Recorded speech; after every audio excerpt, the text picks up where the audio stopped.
We're going to start on Nun Daled, Kamma Daf, on the bottom. It's 54a. Says Nafla Seife Shar Khair Shayt Bekat Machaya. It falls into an ox, deaf, mute, imbecile, and a youngster. So the owner of the pit is going to be Chaya. When we learned the Mishnah, we had two ways of reading it. Does it belong to a Khair Shayt Bekat? Does it belong to the deaf mute, or is the ox itself the deaf mute? Well, anyway, the Gemara is going to go through that. What does it mean?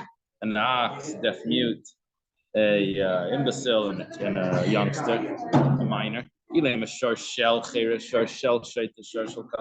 Are we talking about that it's ox of deaf mute, an ox of, which means it belongs to, of a shaita, an ox of a cotton? That would mean you only chayev if it's an ox of a cheirish that falls in.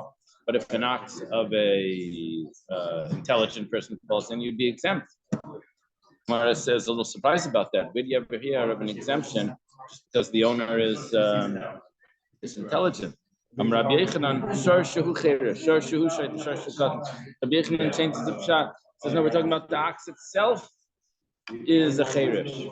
The ox itself is an imbecile. The ox itself is a youngster. But then that would come out is that if the ox itself is intelligent, you'd be exempt. Now, in the end, that's actually what we're going to say, but the Gemara doesn't accept that yet. The Gemara says it's a little surprise. An ox that is, Jimmy said. Yeah, good evening, Jimmy. So an ox that's a pikeah, you're going to be exempt. Where do you come up with that exemption just because the ox is intelligent? Rabbi Yirmiyah starts off by saying it's not only it means that you're chayav on everything, not only an ox. Hey, Jimmy, where are you? Who's that? I can't hear. I don't hear the sound. Okay, if we say we're saying now that an ox that's an intelligent ox, and how intelligent an ox could be, but an ox that basically has its senses, over there you'd be chayav. But an ox of a chayer shayt v'katan ema charashas garma like a nusa garma like lifter, they could have thought that maybe the owner of the pit is exempt, and the reason is because he can claim it's not my fault of the pit. You know why they fell in? Because it's the ox is imbecile. The ox is a deaf mute, so that's why it fell in. Don't make me chayav because should have had someone walking it. So Kamash Malon, it comes to tell me that you chayav. So basically, you chayav by everything. Amalei Ravina says to Ravina, how could you say this? This statement was much earlier. This statement was by Rabbi Yirmiyah. Ravacha asked Ravina about Tanya, but we have a brayso nafal secher bar das is pater.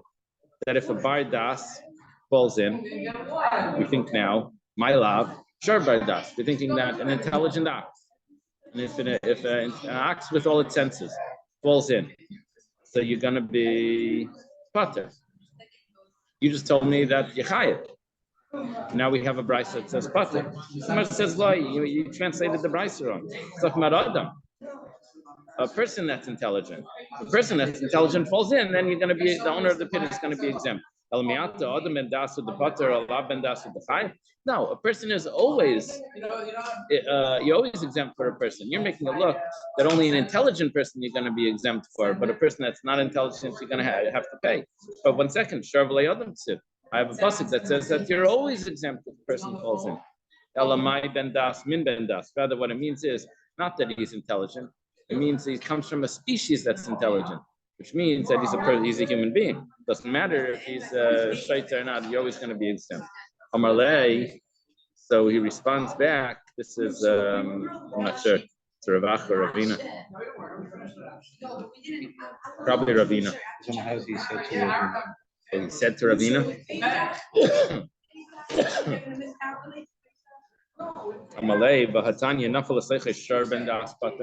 But we have a brayso that says clearly that it was an ox that was intelligent. Not that the person wasn't. It's someone that comes from an intelligent species.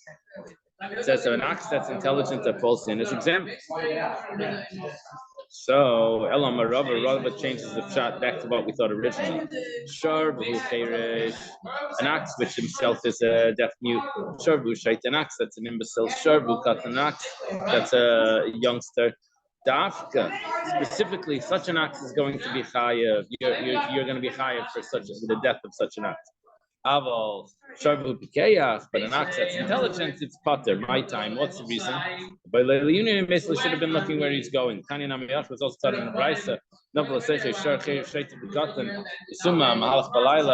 have another Brisa that says exactly this. If an ox that is a deaf mute or a shaiter, a katan, or a blind, or it's walking by night, that's when you're going to be chayav. But if it's going by day, you're going to be pater. So right here we have to wait 54 pages to tell us that the whole thing with an ox that falls into a pit is only if it's by night, not a regular ox. So it's good that we waited this long, or else we never would have got this job. Okay, we have Mishnah. A lot of times in the Torah it says an ox, but the truth is it doesn't really matter if it's an ox. It really means everything. It could mean any animal.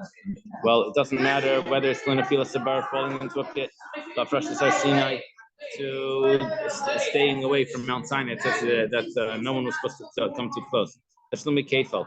For the double payment if someone steals, for returning a lost object. Over there it talks about an ox.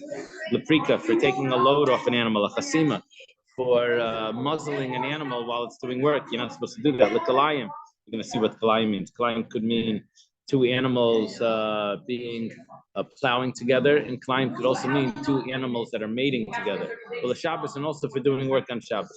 The same is with the halacha would apply to whether it's a shar, which that's what it says by all those cases, or if it's a wild animal like a deer or oif, or if it's a type of bird. So why did it say an ox or a donkey? It's just talking about a typical case. So that's why it says an ox or a donkey, but it really means everything. So the Gemara now says we're going to bring sukkim, where we know each of these, that even though it says an ox, it doesn't actually mean specifically the ox. And if a sabar falling into a pit, how do you know that it doesn't have to be specifically an ox?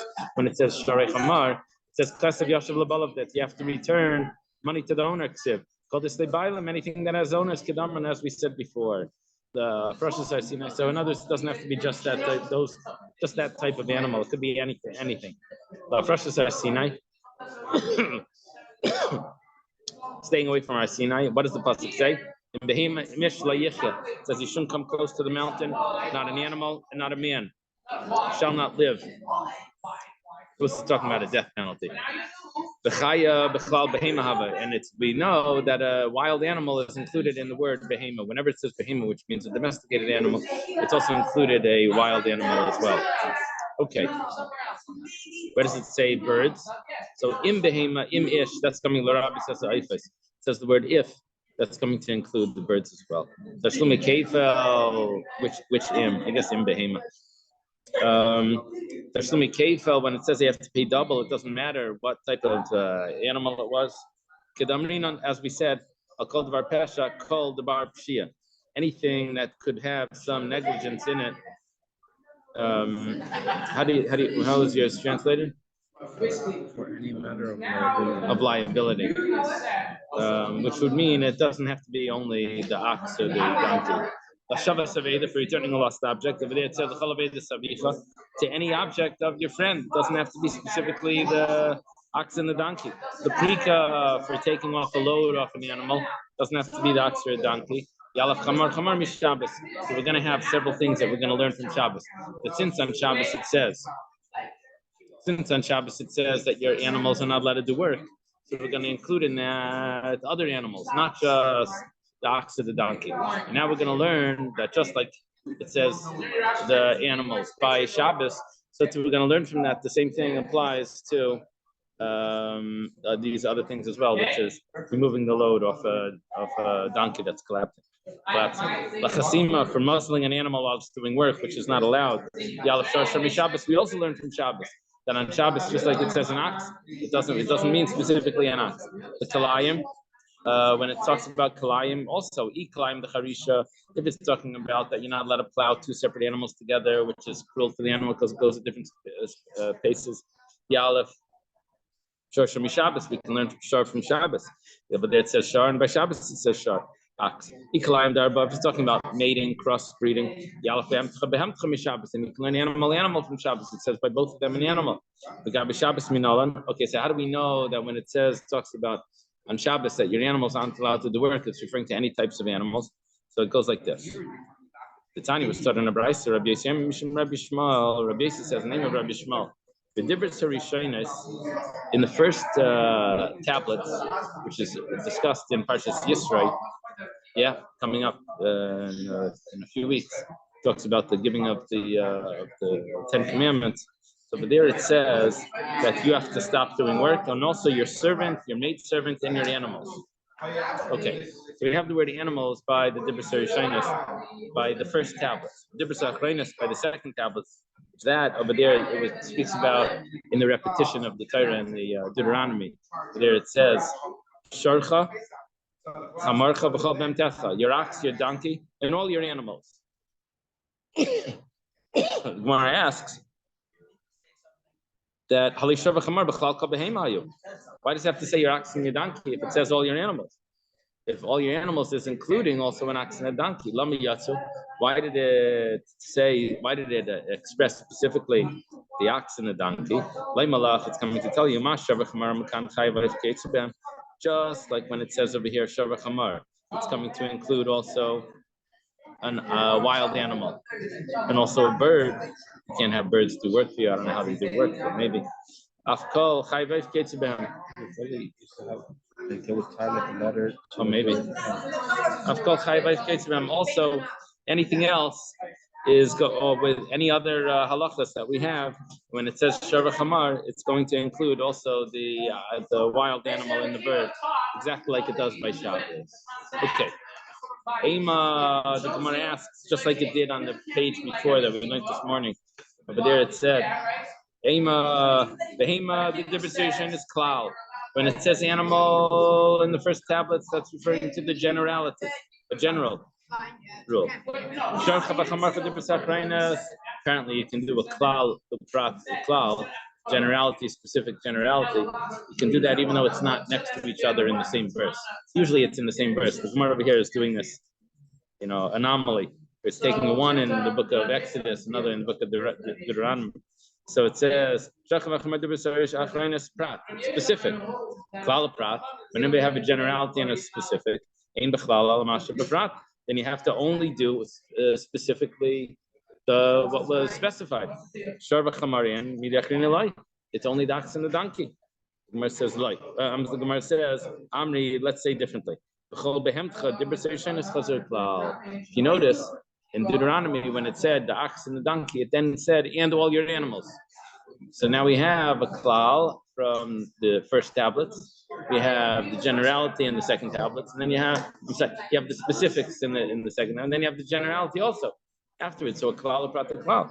So you have to done elakana prat. The way we deal with that is we say that we're only going to include things that are similar to the specifics. Ma prat first balichayim, just like the specifics were animals. Afkol balichayim. Also, we're going to include anything that's a living animal, that's alive. Kol balichayim, anything that's alive. Okay. So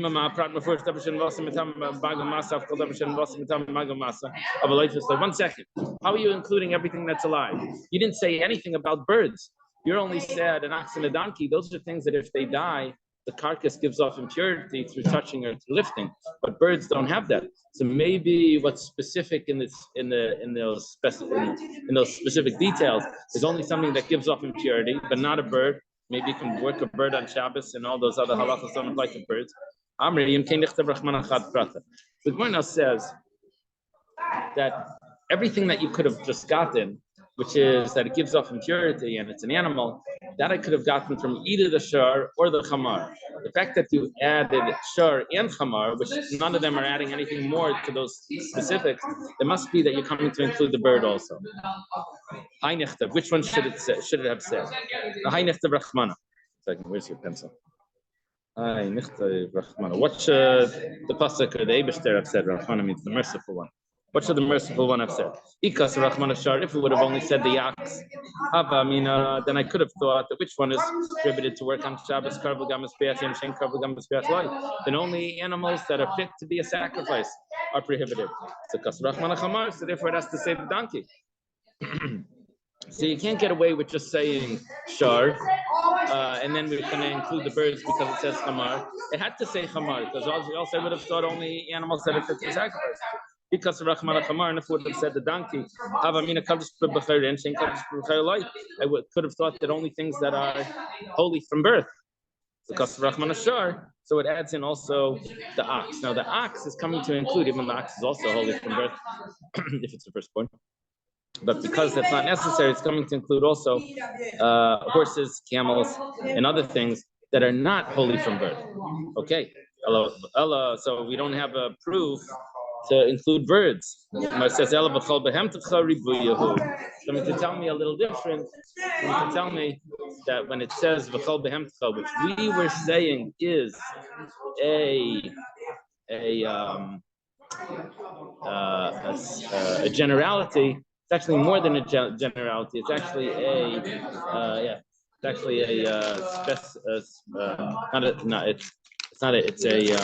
a ribuya. It's coming to give us an inclusion. It's coming to include.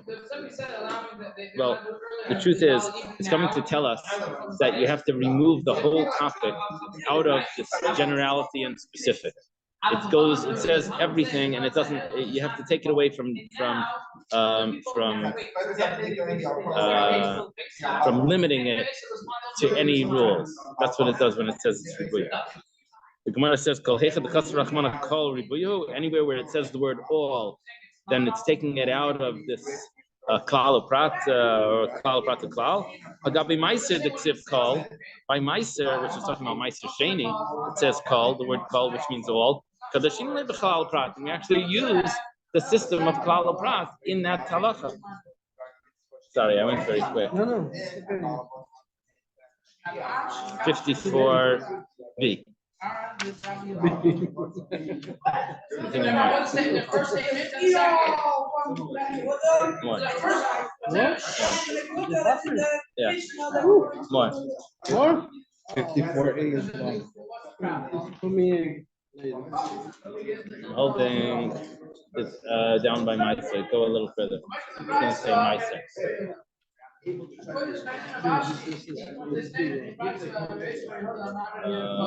One more page. One more. Wow. Gabi my side. Almost at the end. Okay. Gabi Meiser, the Ksiv Kol by Meiser, it says the word all, and we use it in a Klal Prat. How? Because it says that if it says the first tithe you have to give to the Levi, the second tithe you have to take to Jerusalem. What do you do over there? You can spend it on, you eat it, but if you didn't bring the actual food, then you bring the money that was exchanged for the food. And what do you spend that money on? So let's see. It says the Tanya Menasata Kesef B'chol Shetav Nafshecha. You give that money for anything that your soul desires. Wow, anything your soul desires, anything. It's a klal. That's a generality. So, but then it says no. It says for cattle and for sheep and for wine and for sheikhar. Sheikhar is so Rashi says over here something. Sheikhar Tamarim. It's a beer that was made out of dates, the date beer. Yeah, sounds good, huh? So that's the specifics. Then it says anything that your soul desires goes back to the generality. Well, I have a generality, specifics, and generality. Whenever you do that, you have to done al prat, then you have to limit it to anything that's similar to the specifics. Just like over there, it's fruits from fruits. What do you mean fruits from fruits? Well, wine comes from grapes. Grapes are fruits. It's a fruit. It's a product of a product. And also, what else is a product? Well, it could be a sheep or a babak or batzain, right? It could be a cattle.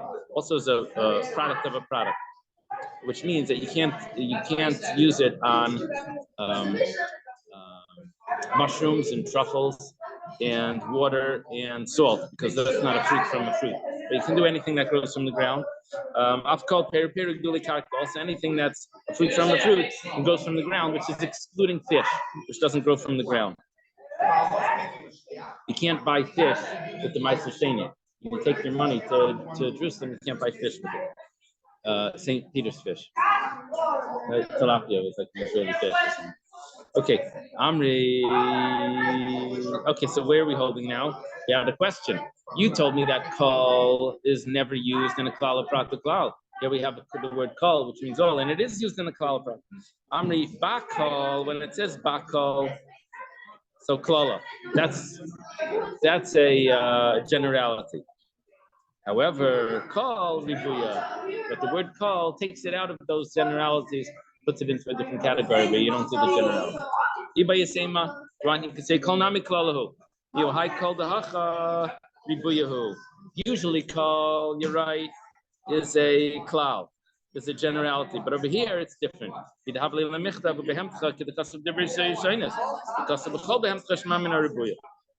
Since it changed the way it wrote it in the first tablet, second tablet, it adds the word kol. It's coming to do something different. It's coming to tell us that I don't do the klal across the klal. I don't limit it in any way. Now that you told me that kol is a riboy and you don't limit it, so why did I have to say animal in the first luchas? Why did I have to say ox and the donkey in the second luchas? We have everything anyway. It says kol behemtecha in the second luchas. Amri shur lag murei shur shalachasima. So therefore, what it's coming to do is coming to tell me that when you plow with an animal, you're not allowed to muzzle it. When you thresh with an animal, you're not allowed to muzzle the animal. But where do I know that it's not only talking about the ox? Because the pasuk says an ox, you can't muzzle the ox. It says you can't muzzle out. How do I know it's referring to any animal? Well, because it says shar by Shabbos, and it's referring to every animal, as we just told you, we just learned. So too, when it says shar by the muzzling of the animal, it's referring to any animal. Chamar, why does it say donkey by Shabbos? Like chamar laprika. It's coming to tell me that not just the donkey has to be unloaded if it's falling under its load, but every animal you have to take the load off so it shouldn't be suffering under its load. Behemtecha, why does it have to say the animal? Like it's coming to tell me that you can't do crossbreeding, and it doesn't only have to be animals.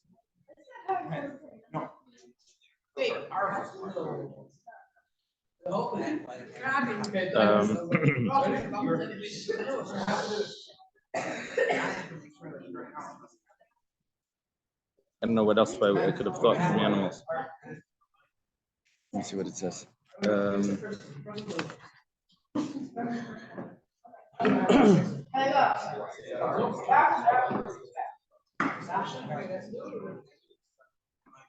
No, it doesn't give me any comments. The donkey needs to teach us is Zera Shava. Zera Shava means a verbal analogy. It says it over here and it says it over there. Just like over here by Shabbos, it's referring to any animal, even though it says donkey. So too, by falling under the load, it's referring to every animal, not just the donkey. Right? Now it talks about kalayim. When it's over here, it's the crossbreeding an animal. So I guess it just means any animal. If that's the case, then there should be a problem for a person to be pulling maybe it's not talking about crossbreeding. Maybe it's talking about pulling together in a wagon. Yeah, it must be. Oh, that was shar. Let me see what here says. It says what you said, that it teaches about all the animals.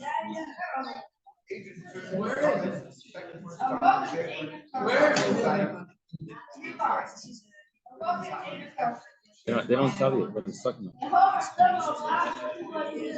They ignore it. I think he's talking about allowed to pull a plow or a load together. It's not what the Gemara said before. That's my difficulty with these commentaries is that they say everything that you don't need and they leave out the comments that you do need. Okay, so the Gemara says like this: maybe we should forbid even a person because we're including everything, right? Why is a person allowed to pull a plow together with an animal? There should be a prohibition there. What does he say there? The crossbreeding, right? Now it says that any animal is a prohibition of crossbreeding, right? That's what it's coming to teach you. Rav Papa says,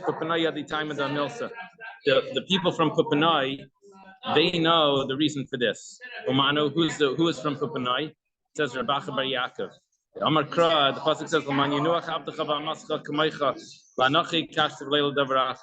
it says that your slave and your maidservant have to rest, which means that when it comes to resting on Shabbos, that's when we have the comparison to animals, to people, but they also have to rest.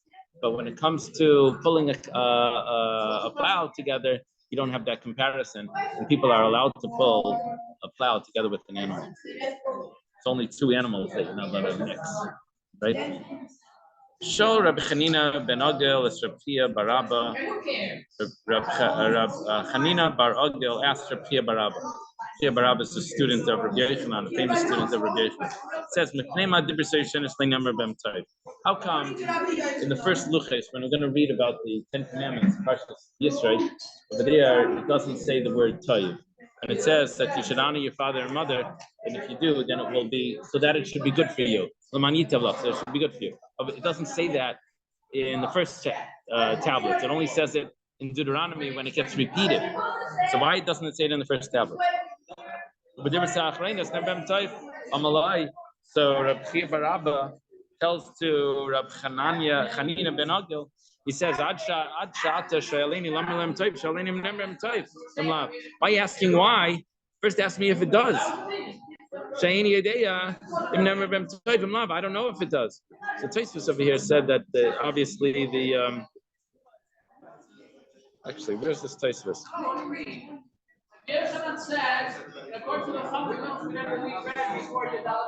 Maybe it's not here. There's a Tosfos somewhere that says that they didn't, the sages didn't know all the verses in the Torah. But I have a different shot. He doesn't know if it says the word "tayv" in Parshas Yisro. It doesn't say the word "tayv," right?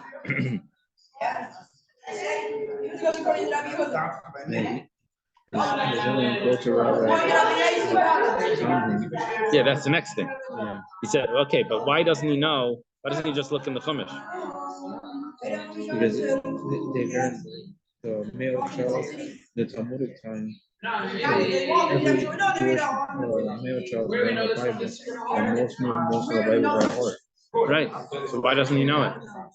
Because the most, almost all of them know the whole Bible by heart. Maybe he missed that. Okay. So the shot that I saw was from Reuven Margolius. I saw a shot that he says that just because in the Parshas Yisrael it says it doesn't say the word "tayv," and in Parshas Veschanan it does say the word "tayv." That doesn't tell me that Parshas Yisrael is talking about the first luchos. Parshas Veschanan is talking about the second luchos. Maybe Parshas Veschanan is just repeating what it said in the first luchos. How do you know that when it repeats what happens, it's telling me what it says in the second tablets? Maybe it's repeating what it said in the first tablet. What it says in the second tablets, I don't know what it says. Because it doesn't. It's when you read the verses, it doesn't tell you what was written in the tablets.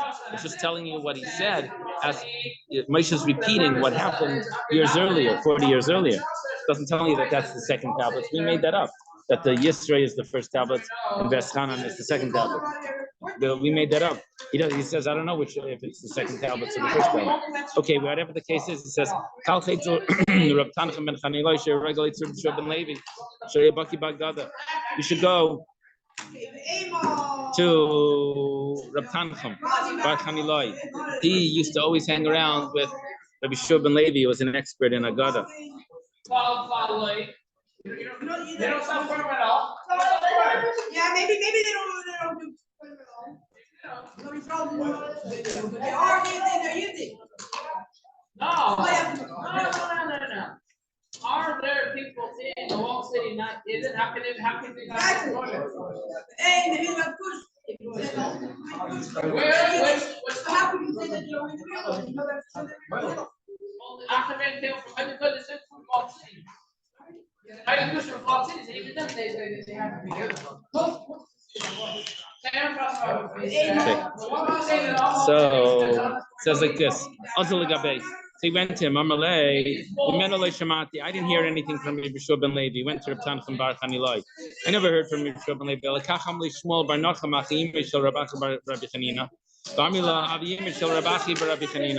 All I know is that I heard from Shmuel bar Nachum, who is the uncle of Rav Acha bar Chanina, and some say that he's the grandfather of Rav Acha bar Chanina. He says, the reason is that since the first luchas were going to be broken, so they didn't want to break the word toiv. Toiv means good.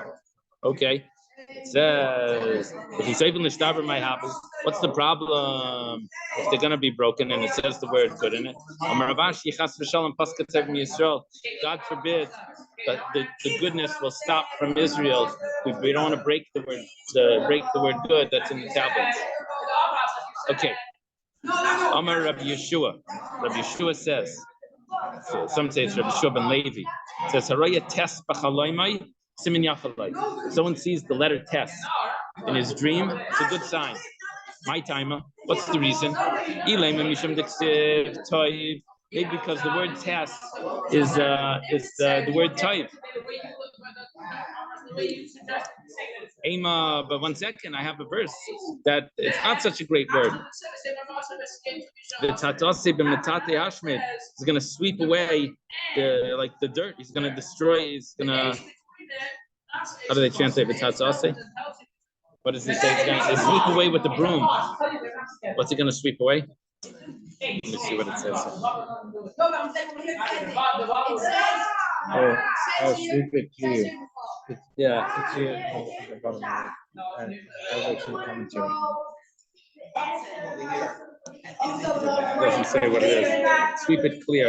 The Tatai say the broom of destruction. The metata hashme with the broom of destruction. I'll sweep it clear with the broom of destruction. Okay. So it sounds like the test is not a good word. It's not a good letter. It says chad test kaminan. Over there, there's two tests, two-letter tests. The metata, but here we're talking about one test. 1 second. Ema tamasa b'shaleh. It says also that it has impurity, and impurity is a test. It says chad test kaminan. I'm sorry, test base kaminan. We're talking about a test and a base. Test and a base together is good. It says maybe a test in a base. We find in another verse that says that the doors, the gates sunk into the earth, which is not a good thing. It was by the destruction.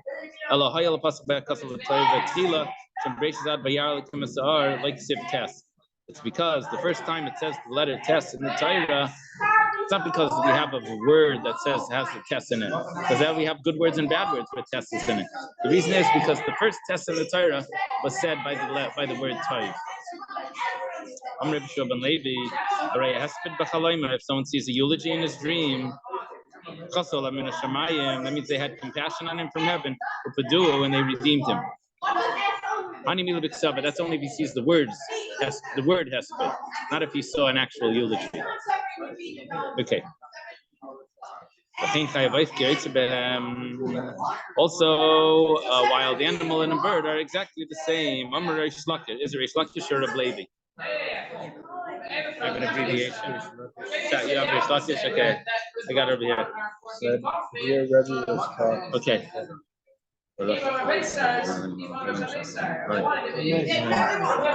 Chicken, peacock, and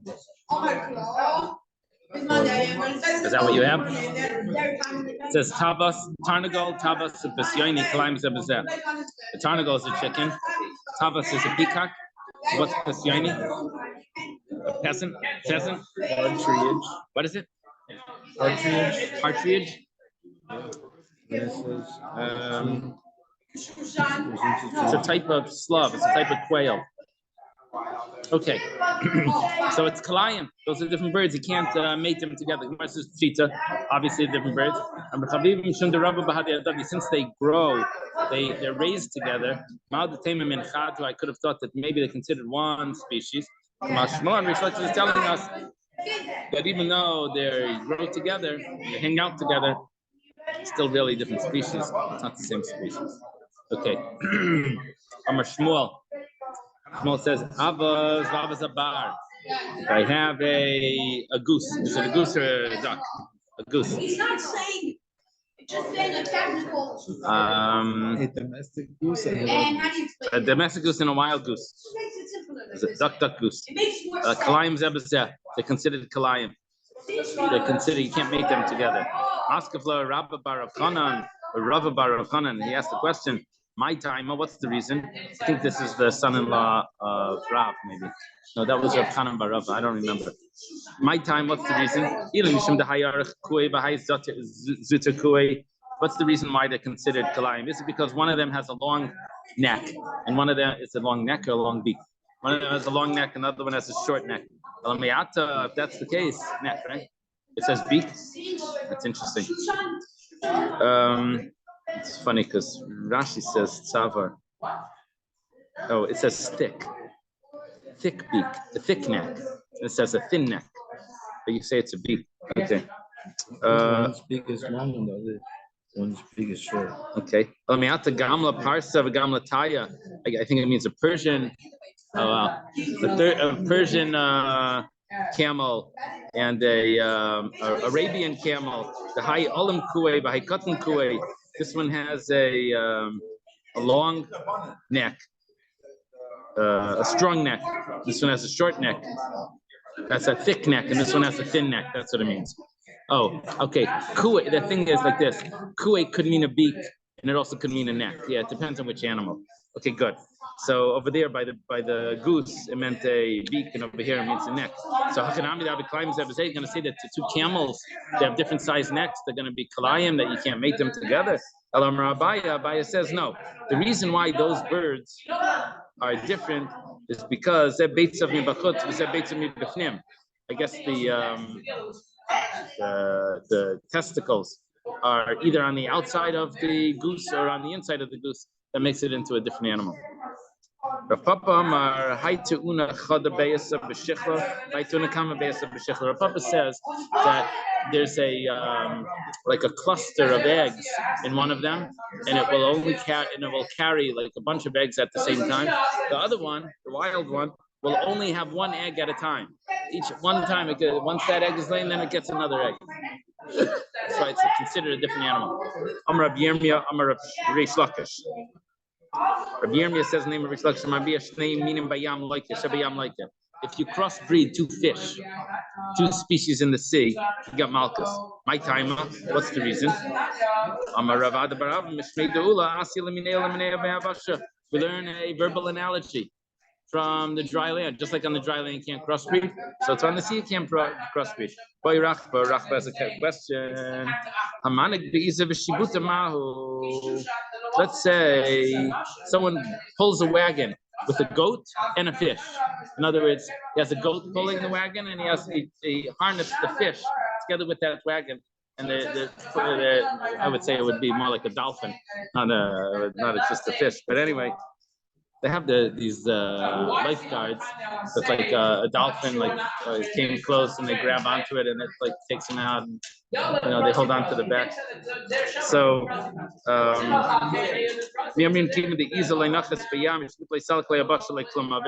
do you say that since they can never mate? But who cares about that? The fact is they're pulling. So we don't have any answer to that.